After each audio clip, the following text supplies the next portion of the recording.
नमस्कार विद्यार्थी मित्रांनो, कसे आहात सगळे?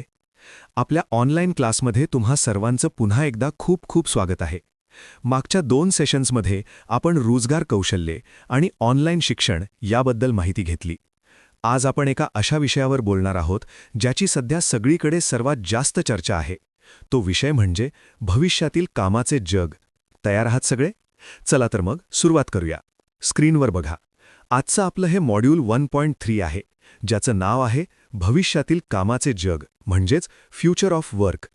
तंत्रज्ञान कसं बदलतंय आणि भविष्यात तुम्हाला नोकरी मिळवण्यासाठी काय तयारी करावी लागेल, याच्या या 100% एक्झाम रेडी नोट्स आहेत. त्यामुळे पूर्ण लक्ष देऊन ऐका बरं का. आता स्लाईड 2 कडे वळूया. बदलते जग, आपण काय शिकणार आहोत? मित्रांनो, नवीन तंत्रज्ञान, इंटरनेट आणि आर्टिफिशियल इंटेलिजन्समुळे आज कामाचं स्वरूप पूर्णपणे बदलत आहे. तुम्हाला माहितीच असेल, आज जी कामं आपण माणसं करत आहोत, तीच कामं भविष्यात मशीन्स किंवा रोबोट्स करणार आहेत. म्हणूनच आजच्या क्लासची आपली मुख्य उद्दिष्टे आहेत: 1. AI आणि ऑटोमेशनचा नोकऱ्यांवर काय परिणाम होईल हे समजून घेणं. 2. ग्रीन जॉब्स म्हणजे हरित रोजगार म्हणजे नक्की काय, त्याची ओळख करून घेणं. आणि सर्वात महत्त्वाचे म्हणजे लाईफ लाँग लर्निंग म्हणजे कायमस्वरूपी शिकत राहण्याची सवय आणि स्वतःला अपस्किल करण्याची तयारी ठेवणं. स्लाईड 3 खूप महत्त्वाची आहे. पहिली संकल्पना, कृत्रिम बुद्धिमत्ता म्हणजेच आर्टिफिशियल इंटेलिजन्स, AI. आता AI म्हणजे नक्की काय? जसा माणसाचा बेंदू विचार करतो, शिकतो आणि निर्णय घेतो, तशीच विचार करण्याची, शिकण्याची आणि निर्णय घेण्याची क्षमता जेव्हा आपण एखाद्या कम्प्युटरमध्ये किंवा मशीनमध्ये निर्माण करतो, त्याला AI म्हणतात. मशीनला माणसासारखं हुशार बनवणं. याची उदाहरणे म्हणजे आजकालचे चॅटबॉट्स किंवा ड्रायव्हरशिवाय चालणाऱ्या स्वयंचलित गाड्या. आता स्लाईड 4 कडे बघा. दुसरी संकल्पना, स्वयंचलन म्हणजेच ऑटोमेशन. ऑटोमेशन म्हणजे माणसाच्या हस्तक्षेपाशिवाय किंवा कमीत कमी मदतीने मशीनद्वारे काम आपोआप पूर्ण होण्याची प्रक्रिया. याचा सर्वात मोठा धोका कोणाला आहे माहितीये? जी कामे वारंवार एकाच पद्धतीने केली जातात, ती कामे भविष्यात नष्ट होतील. कारण मशीन तेच काम न थकता आणि जलद गतीने करू शकते. पण मित्रांनो, घाबरून जाण्याचं कारण नाही. जुनी कामं जातील तर नवीन कामं येतील सुद्धा. स्लाईड 5 आपल्याला याच नवीन संधी दाखवतेय. हरित रोजगार किंवा ग्रीन जॉब्स. हे म्हणजे काय? तर पर्यावरणाचं संवर्धन करण्यासाठी आणि प्रदूषण थांबवण्यासाठी ज्या नवीन नोकऱ्या निर्माण होत आहेत, त्यांना ग्रीन जॉब्स म्हणतात. उदाहरणे: सौर ऊर्जा म्हणजे सोलर पॅनल्स बसवणे, इलेक्ट्रिक वाहनांची दुरुस्ती करणे आणि कचरा पुनर्वापर म्हणजेच वेस्ट मॅनेजमेंट. भविष्यात या क्षेत्रात खूप नोकऱ्या असणार आहेत. स्लाईड 6 मध्ये आपण पारंपरिक कामे विरुद्ध भविष्यातील कामे यांची तुलना पाहूया. पूर्वी बँकिंगमध्ये कागदी फाईल्स आणि रोख व्यवहार चालायचे. भविष्यात पूर्णपणे डिजिटल पेमेंट आणि ऑनलाईन बँकिंग असेल. पूर्वी कारखान्यात हाताने वस्तू बनवल्या जायच्या. भविष्यात तिथे रोबॉट्स आणि CNC PLC मशीन्स असतील.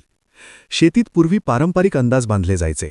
आता स्मार्ट शेती आणि औषध फवारणीसाठी ड्रोन्स आलेत. आणि वाहतुकीत म्हणजे ट्रान्सपोर्टमध्ये मॅन्युअल ड्रायव्हिंग आणि कागदी तिकिटांची जागा आता EVs आणि GPSने घेतली आहे. जग खूप वेगाने बदलतंय. स्लाईड 7 कडे लक्ष द्या. सहकार्य, मानव आणि तंत्रज्ञान. मित्रांनो, एक गोष्ट नेहमी लक्षात ठेवा. आपल्याला मशीन्स किंवा रोबॉट्सशी स्पर्धा करायची नाहीये, तर त्यांच्या सोबत मिळून काम करायचं आहे. मशीन्सकडे बुद्धी असेल, पण माणसाकडे समस्या सोडवण्याची हातोटी, संवेदनशीलता म्हणजेच एम्पथी, एकमेकांना समजून घेण्याची भावना आणि टीमवर्क म्हणजे संघकार्य हे आहे जे मशीन्सकडे कधीच नसतं. म्हणूनच यशस्वी तोच होईल जो या नवीन तंत्रज्ञानाचा योग्य वापर करायला शिकेल. स्लाईड 8 आपल्याला सांगते भविष्यासाठी तयारी कशी करायची. हा आपला 4 स्टेप ॲक्शन प्लॅन आहे. 1. बदल समजून घेणे. तुमच्या क्षेत्रात कोणतं नवीन तंत्रज्ञान आलंय ते ओळखा. 2. जुने विसरून नवीन शिकणे म्हणजेच अनलर्न अँड रीलर्न. कालबाह्य झालेल्या जुन्या पद्धती आता सोडून द्या. 3. कौशल्यवाढ म्हणजेच अपस्किलिंग. स्वतःच्या ज्ञानात भर घाला. उदाहरणार्थ, नुसतं टायपिंग येत असेल तर आता डेटा ॲनालिसिस शिकायला घ्या. 4. तंत्रज्ञानाशी जुळवून घेणे म्हणजेच अडॅप्टेबिलिटी. AIला घाबरू नका. तुमचं काम सोपं करण्यासाठी त्याचा वापर कसा करता येईल ते बघा. आता स्लाईड 9 बघा. हे आहे सतत प्रगतीचं सूत्र म्हणजेच द कंटिन्युअस लूप. ही एक निरंतर चालणारी सायकल आहे.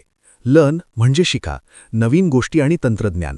अनलर्न म्हणजे विसरा, ज्या पद्धती आता जुन्या आणि निरुपयोगी झाल्यात त्या विसरून जा. रीलर्न म्हणजे पुन्हा शिका, काळानुसार जे काही नवीन बदल घडत आहेत त्यानुसार स्वतःला अपडेट करत राहा. कौशल्य विकास हा एका दिवसाचा कार्यक्रम नाहीये, ही आयुष्यभर चालणारी प्रक्रिया आहे. स्लाईड 10 वर आपण पाहूया धोके आणि सुरक्षिततेचे नियम. धोका 1. कौशल्यांची तफावत म्हणजेच स्किल गॅप. जर तुम्ही नवीन गोष्टी शिकला नाहीत तर नोकरी जाण्याची वेळ येऊ शकते. यावर उपाय म्हणजे अपस्किलिंगची तयारी ठेवणं. धोका 2. सायबर हल्ले. कंपनीची माहिती चोरीला जाऊ शकते. यावर उपाय म्हणजे सायबर सुरक्षितता पाळणे आणि सॉफ्टवेअर नेहमी अपडेट ठेवणं. धोका 3. तंत्रज्ञानाचा वेग इतका जास्त आहे की ताणतणाव येऊ शकतो. यावर उपाय म्हणजे वेळेचं योग्य नियोजन करणं आणि स्वतःच्या मानसिक आरोग्याची काळजी घेणं. आणि आता शेवटची स्लाईड 11. परीक्षा चीट शीट म्हणजेच वायवा Q&A. चला पटकन उजळणी करूया. प्रश्न 1. ऑटोमेशनमुळे कोणती कामे धोक्यात आहेत? उत्तर: वारंवार एकाच पद्धतीने केली जाणारी. प्रश्न 2. भविष्यात कोणती सॉफ्ट स्किल्स आवश्यक आहेत? उत्तर: समस्या सोडवणे म्हणजेच प्रॉब्लेम सॉल्व्हिंग, वेळेचं नियोजन आणि संवेदनशीलता म्हणजेच एम्पॅथी. प्रश्न 3.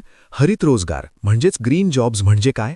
उत्तर: पर्यावरणाचं रक्षण करण्यासाठी निर्माण होणाऱ्या नोकऱ्या म्हणजेच सोलार, EV. प्रश्न 4. माणसाची स्पर्धा रोबॉट्सशी असेल का? अजिबात नाही. माणसाला रोबॉट्सचा कुशलतेने आणि सहकार्याने वापर करावा लागेल.